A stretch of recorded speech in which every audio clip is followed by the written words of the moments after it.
அரசமைப்பின் தந்தை புரட்சியாளர் அம்பேத்கர் அவர்களின் 69வது நினைவு தினத்தை முன்னிட்டு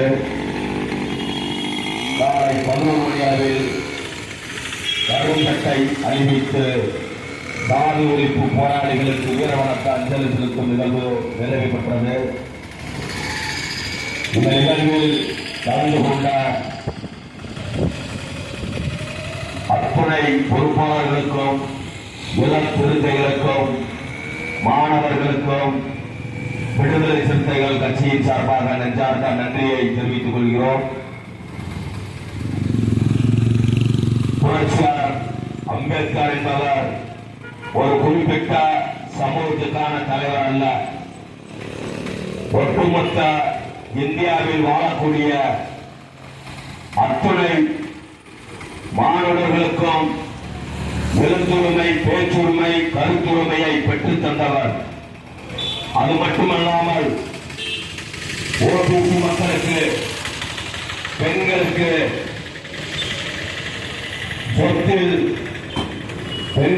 சொத்தில் சரிபானை பங்கு உள்ளது என்பதை நிரூபிக்கும் விதமாக அன்று ஒரு சட்டத்தை நிறைவேற்றி நாடாளுமன்றத்தில் வைக்கிற போது அந்த சட்டத்தை ஏற்க மறுத்ததின் காரணமாக தன்னுடைய சட்ட அமைச்சர் பதவியை துச்சம் என்று தூக்கி எறிந்த மகாத்மா புரட்சியாளர் அம்பேத்கர் அவர்கள். வெறுமென புரட்சியாளர் அம்பேத்கர் என்பவர் ஒரு குறிப்பிட்ட சமூகத்துக்கானவர் என்பதை ஒரு சாதி உள்நோக்கத்தோடு, சாதிய வண்ணத்தோடு புரட்சியாளர் அம்பேத்கர் அவர்களை முத்திரைவிட்ட பார்க்க நினைக்கிறார்கள். உலகத்திலே இயேசுநாதருக்கு பிறகு புரட்சியாளர் அம்பேத்கருக்கு தான் அதிக சிலை உள்ளது என்பதை இந்த நேரத்திலே உங்களிடம் தெரியப்படுத்திக் கொள்கிறோம். புரட்சியாளர் அம்பேத்கர் என்பவர் இன்றளவு மட்டுமல்ல, இந்த உலகம் உள்ளவரையில் அவர் இயற்றிய இந்திய அரசியலமைப்பு சட்டம் நடைமுறையில் இருக்கும். அப்படி நடைமுறையில் இருக்கிற போது புரட்சியாளர் அம்பேத்கர் வாழ்ந்து கொண்டிருக்கிறார் என்று பொருள். இன்னும் 20 ஆண்டு காலம் புரட்சியாளர் அம்பேத்கர் அவர்கள் இந்த மண்ணில் உயிரோடு இருந்திருந்தால் இன்னும் பல சீர்திருத்தங்களை செய்திருப்பார். இந்தியாவை வல்லரசு நாடாக ஆக்குவதில் முதலில் பொருளாதார ரீதியாக அவர் ரிசர்வ் பேங்க் ஆஃப் இந்தியா என்பதை உருவாக்கி இந்திய மண்ணில் ஒரு மிகப்பெரிய தாக்கத்தை ஏற்படுத்தியவர். உலக நாடுகளிலே இல்லாத ஒரு அற்புதமான ஒரு அரசியலமைப்பு சட்டத்தை கொடுத்தவர் தந்தை பெரியார் அவர்கள், தந்தை புரட்சியாளர் அம்பேத்கர் அவர்கள். அம்பேத்கர் அவர்கள் அனைத்து சமூகத்துக்குமான தலைவர். ஒட்டுமொத்த இந்திய குடிமக்களின் வாழ்வாதாரத்தை இன்றளவும் சம உரிமையை நிலைநாட்டக்கூடிய அளவில் இன்றளவும் அனைவரும் சமம் என்று ஜனநாயகம் பேசக்கூடியவர் பேசுகிறோம் என்றால் அது புரட்சியாளர் அம்பேத்கர் தான் காரணம். புரட்சியாளர் அம்பேத்கர் அவர்கள் இல்லை என்றால் இந்தியாவில் நாம் அனைவருமே பார்ப்பனர் சூழ்ச்சிக்கு இங்கே அடிமைப்பட்டு சாதி இந்துக்களாகவே செத்திருப்போம். இன்னும் பல உரிமைகளை நாம் பெற்றிருக்க முடியாது. இன்னும் சொல்ல போனால் புரட்சியாளர் அம்பேத்கர் அவர்கள் இல்லை என்றால் நாம் புதுவையில் பார்ப்பனர்களுக்கு அடிமையாக நாம் இருந்திருப்போம்.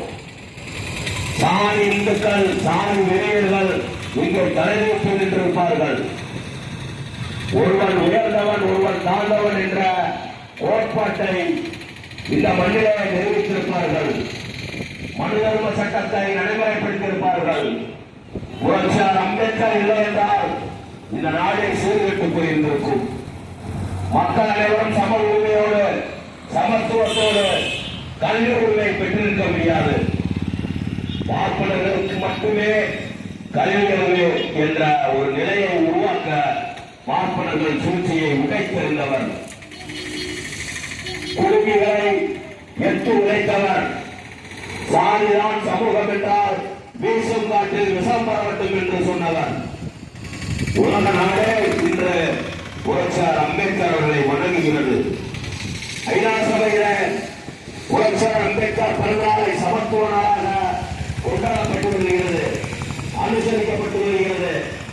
புரட்சியாளர் அம்பேத்கரை திருவுருவச் சிலையை அமெரிக்காவில் உள்ள லண்டன் மாகாணத்தில் இருக்கக்கூடிய பல்கலைக்கழகங்கள் முன்பு புரட்சியாளர் அம்பேத்கருக்கு நூலகம் உருவாக்க ஒரு திருவுருவச் சிலையை நிறுவியிருக்கிறது அமெரிக்கா மக்கள், அமெரிக்க அரசு.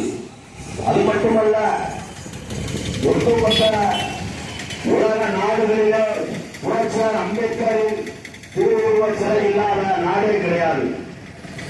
அவரது படம் இல்லாத அலுவலகம் கிடையாது. இன்று புரட்சியாளர் அம்பேத்கர் அவர்களை கால் நூற்றாண்டு கடந்து கொண்டிருக்கும் வேளையில புரட்சியாளர் அம்பேத்கர் அவர்களை இந்துத்துவ RSS பஞ்சல் கண்டவர்கள் கும்பல்கள் RSS முத்திரையிட்ட பார்க்கிறார்கள். அதெல்லாம் நமது தலைவர் எழுச்சி தமிழர் அவர்கள் தொடர்ந்து நாடாளுமன்றங்களே அதிரவிட்டு வருகிறார். இந்தியாவில் நாடாளுமன்றத்தை திரும்பி பார்க்கும் அளவிற்கு ஒட்டுமொத்த இந்திய மக்களுக்காகவும் தலைவர் எழுச்சி தமிழர் திருமாவளவன் அவர்கள் குரல் எழுப்பி வருகிறார். அவர் ஒரு குறிப்பிட்ட சமூகத்துக்காக மட்டும் நாடாளுமன்ற அவையிலே பேசுவதில்லை. யார் பாதிக்கப்பட்டாலும் அவர்களின் உரிமையை மீட்டெடுப்பதற்காக இந்திய நாடாளுமன்றத்திலே தன்னுடைய பதிவுகளை தலைவர் எழுச்சி தமிழர் விடுதலை சிறுத்தைகள் கட்சியின் தலைவர் திருமாவளவன் அவர்கள் தொடர்ந்து பதிவு செய்து வருகிறார். ஓபிசி மக்களுக்கு இடஒதுக்கீடை பெற்றிருந்தார் தலைவர் எழுச்சி தமிழர் திருமாவளவன் அவர்கள். இன்னும் சொல்ல போனால் இங்கே இருக்கக்கூடிய பிற்படுத்தப்பட்ட சமூகத்தை சேர்ந்தவர்கள் அனைவருக்கும் கல்வியில் இடஒதுக்கீடு, மருத்துவ படிப்பில் இடஒதுக்கீடு, அனைத்தும் அனைவருக்கும் சமம் என்று உலகம் இடத்திலே தலைவர் எழுச்சி தமிழர்கள் நாடாளுமன்றத்திலே அவர்களது உரை அவை குறிப்பிலே இன்றளவும் இருந்து கொண்டிருக்கிறது.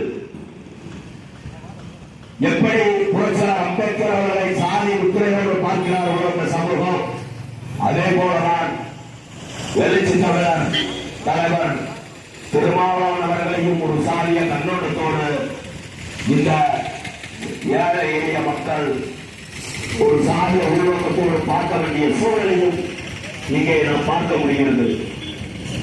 ஆகையால் விடுதலை சிறுத்தைகள் என்பவர்கள் வெறுமன கோஷம் போட்டுட்டு கொடி மதிப்பிட்டு போனவர்கள் அல்ல.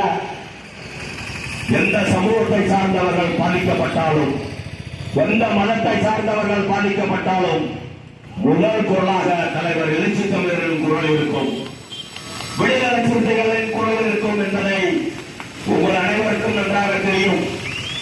தமிழக அளவில் ஒரு மிகப்பெரிய தாக்கத்தை ஏற்படுத்தி வருகிறது விடுதலை சிறுத்தைகள் கட்சி.